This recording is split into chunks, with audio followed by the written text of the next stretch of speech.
এখন দেখা যায় পুরুষরা পরে শর্ট, পুরুষরা পরে লং, আর মেয়েরা পরে শর্ট।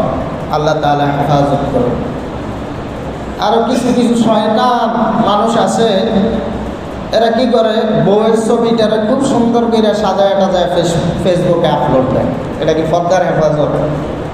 আল্লাহ পাক রব্বুল আলামিন জোনপুরবাসী আপনারা যারা আছেন, এরকম বউয়ের ছবি যারা আপলোড দিয়েছেন, বোনের ছবি যারা আপলোড দিয়েছেন, সমস্ত আপলোড দেওয়া ছবিগুলো রিমুভ করে দেবেন। পারবেন না ইনশাআল্লাহ?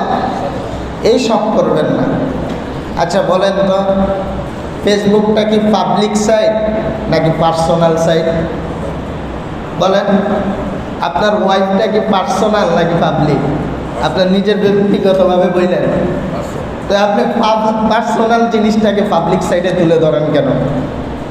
এগুলি করবেন না, আল্লাহ হেফাজত করুন। আর